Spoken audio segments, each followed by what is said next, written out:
your life bleeds into that page. Mm-hmm. It's And people don't emotional. and people don't get that. They just like, well, that's not emotional. Yeah, it is, because I'm writing about me, or I'm Yeah. writing about something that happened Your to me, experience, or yeah. that happened to someone that was close to me. Hmm. Mm-hmm. Question. So, what advice would you give to a writer working on their first book? What advice would you give them? Uh, uh, the best advice I can give them is that if they are a college graduate or if they're not, go to a local college and ask a professor if he or she can uh, help them along the way. Tell them, hey, this is a project that I'm working on. I'm working on this book. I need someone to edit it, and I'm willing to pay.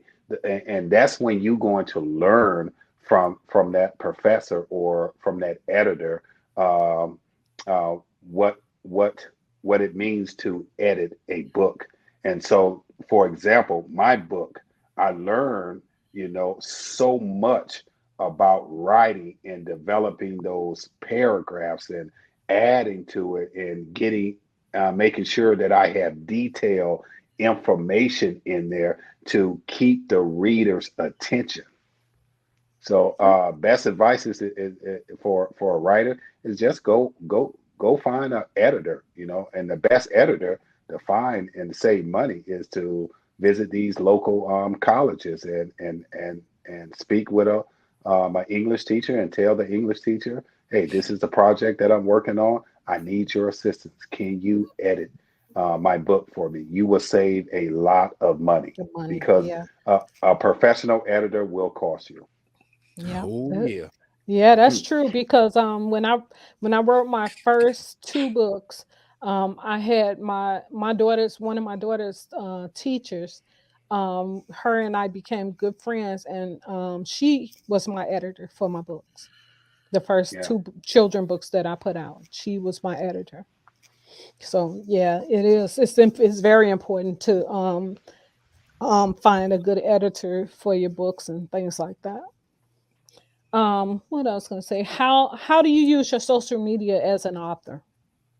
When I use it just basically to promote if I'm in magazines or newspaper publications, and that's what I basically use it for. And also, like if you, a person like you or someone else, want to interview me, and I would use it to tag other people and let them know that I'm doing this interview, and ask them to tune in because social media really has changed the game. It wasn't around 10, 30, 20, 30 years ago, but now you can really make your story go viral on social media. Oh yeah. Oh yeah, social media is something powerful. A lot of people don't realize it, but it's very powerful. It helps with so much stuff. And When it can mess up your career too.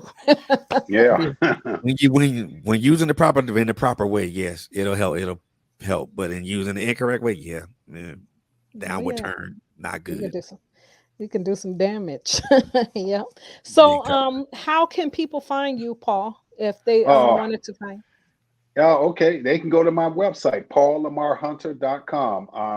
I'm on all social media platforms under paullamarhunter.com. My book, No Love, No Charity, The Success of the 19th Child, it's available at Barnes& and Nobles, Amazon.com.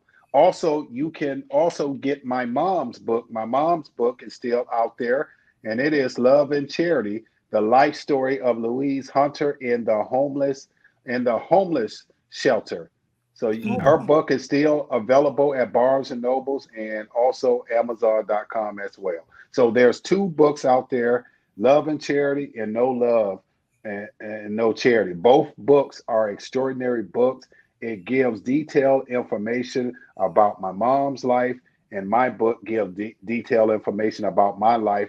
But I go in and I talk about the relationships of my siblings and the different personalities that my siblings have growing up.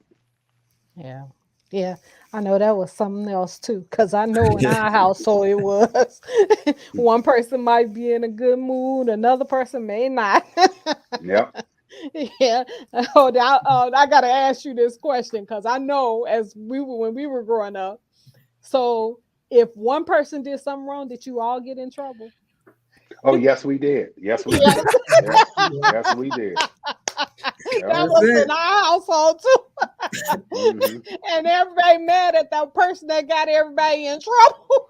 Yep. Uh-huh. Hmm. And Man, that you got person. us in trouble. Hmm. So yeah, y'all had your own basketball team, football team too. Yeah. Baseball team. Yep. And soccer team. Yep. Man, And cheerleaders. exactly. So how Hmm. many sisters do you have? 11 sister that my mom gave birth to, and 10 boys she gave birth to. Wow. Wow. Woo-wee. Hmm. So And I'm she gonna tell wanted you her. this: she won more championships than Michael Jordan and Kareem Abdul-Jabbar. Wow. I bet. Facts. Big fact. How tall was your mom? My mom was 5'9". Oh wow. Okay. Okay. Okay. Hmm. Yeah. Yeah. And Because my she wasn't no big woman. You know, she was probably about 135, 140. She was never a big woman at all. a lot of But times was the heavyweight champion in my the mom house. was exactly because my mom was 5 feet and she was the same way. It's you just start. I remember one time she was getting ready to give my brother a whooping. And my brother thought about him going up under the bed, but he got away. And these were bunk beds. And back in the day, those were some heavy bunk beds with that metal type thing, the way the mattress used to sit on. Yeah. And so my brother went up under the bed, thought he was getting away. My mom lifted up that whole thing like she was Hercules, and he holding on to the thing. he holding on to it. She wore him out. She did not care. And you all you can think is where did she get that strength from? Yeah. I Yep. mean, Lord have mercy. I mean, Mhm. even with me, it was what me and my other two brothers plus my dad. My mom's the only woman in the house, but she's the undisputed heavyweight champion in the house. Mm-hmm. Mhm. It's Yeah. almost like it's like how they used to say, how you see and behind you, you ain't in front of me, so how you know what I just did? I know what you did. Now get over here.